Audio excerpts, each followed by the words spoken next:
wrapping up our examples of regular polygons, and we're going to take a look at some that involve a slightly more advanced kind of thinking in order to get the information that we need just to plug into the formula. So just to remind you about the formula, okay, we said if you multiply 1/2 times the apothem, which we have in this picture, goes from the center to the middle of one of the sides, so we do know an apothem in this case, okay, times the perimeter, okay, of the, in this case, the hexagon. If we multiply those three values together, that will give you the area of the regular polygon. So again, in this case, if I'm plugging in, I do know the A value, okay, that is the 16√3, okay, but I don't know the perimeter. And different from any example we've seen so far, I actually don't know anything about any of the sides. I don't know anything about the radius. The only piece of information that they gave me was that the apothem was 16√3. So we actually have to think about this a little bit more. How can we get some more information out of this? We need at least this little half side here. So I'm going to draw in a radius line, okay, to create my right triangle. Right, that's going to be helpful in a second. But what we need to do is figure out how can I get some more information into this triangle. One side is not going to cut it. Right? So what I'm going to do instead is I'm going to pick a different color, okay, and I'm going to draw in two other radius lines. So we can get back to this idea about talking about central angles. So I'm going to draw these two radius lines in. If you remember from the very first video, we said a central angle is created by two radius lines. Okay? In this particular case, there are 6 of those because I could draw radius lines wherever I want in this picture. So there are actually 6 different radius lines. If we disregard the apothem, there are 6 angles inside here when I draw in all my radius lines. So what I can do is I can say that each of these 6 angles is 360 degrees divided by the fact that there are 6 of them. It looks like each of them needs to be 60 degrees. Okay? So now I can take another step forward and say if I were to draw an apothem in to any of these 60-degree angles, they're each going to be worth 30. Okay? So I can take the fact that I know about central angles to create the right triangle that I need in order to solve this. Okay? So I'm going to get rid of a lot of this information real quick. Okay? We don't want to clutter up our picture too much. Okay? We want to get rid of everything except for what they gave us. Okay? So what I know based on central angles is that this little piece of the right triangle we're trying to solve is half of one of the central angles, right? So I'm going to actually redraw us a right triangle, okay, that looks like this, okay, and let me flip it over, okay, real quick because I don't want it to look different than the one we got. Okay, so I'm going to flip it, okay, make it look like that, okay. So our little right triangle here, okay, we have a right angle, okay. We know that the apothem, this value on the left is 16√3, okay. And what we just figured out is that this angle up top is half of one central angle. In this case, that's 30 degrees. So if you notice, this is 30, this is 90.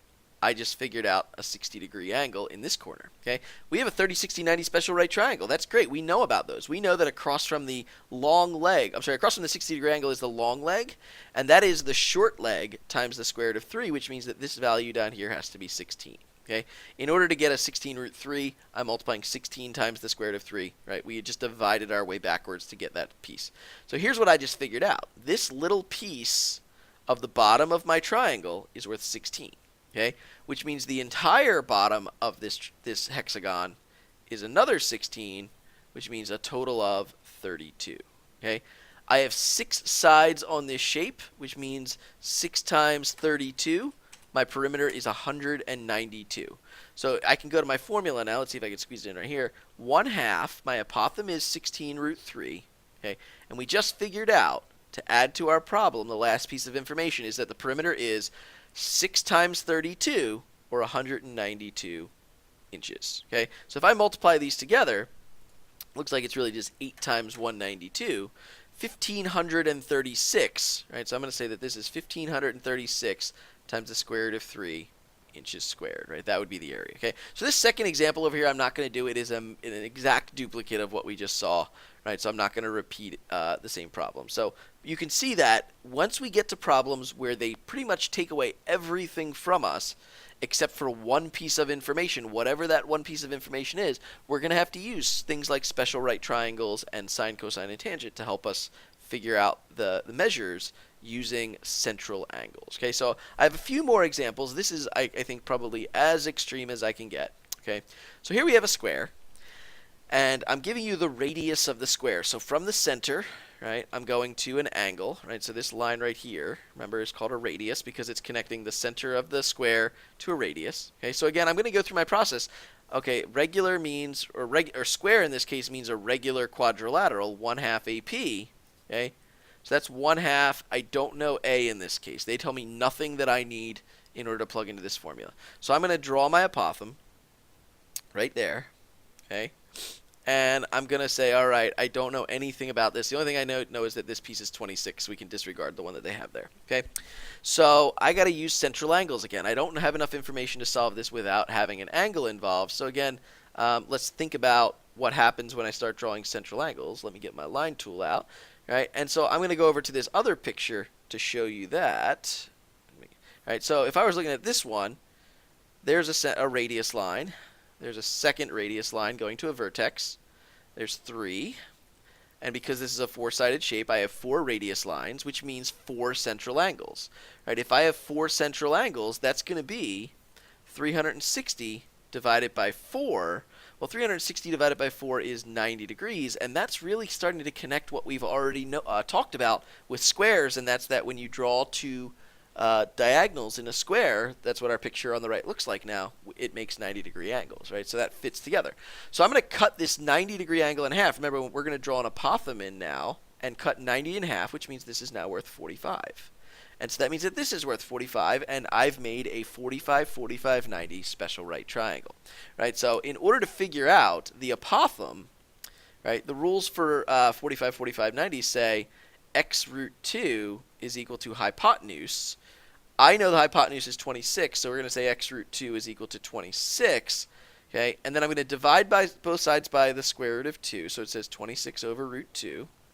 And then, again, I'm going to let you go back and look at videos about how to rationalize this. The final answer comes out to be 13 times the square root of 2. Okay, so I'm going to say that this piece right here is worth 13 root 2. But because it's 45, 45, 90, we get a special treat, and that is that in 45, 45, 90s, and actually in any isosceles triangle, both of the sides are equal. This little piece right here is also 13 root 2, so this little piece down bottom is equal to the apothem because that's true in all 45, 45, 90s. Okay, and then that means that this little piece is also worth 13 root 2, so that's 26 root 2. And so again, if I find the perimeter of this shape, right, let me get rid of my 360 divided by, so we have some space. Right, I'm going to say I know the apothem is 13 root 2, and we just figured that out. And so the perimeter is going to be 26 root 2 times 4, which I believe is 104 root 2. Okay, so if I multiply this out, just be careful multiplying this. Right, I'm going to say square root of 2 times the square root of 2 is 2. 2 times a half is 1. 1 times 13 times 104. Right, so be careful that you're actually, both of your expressions in this case have a square root of 2, so that those two values will multiply together and give you a regular old 2. Right, so in this case, your final answer comes out to be 1,352 centimeters squared. No more root 2 in this case, because those two radicals multiplied together and just gave you a value of 2. So just be careful with that actual multiplication process. Okay, so here's our last example.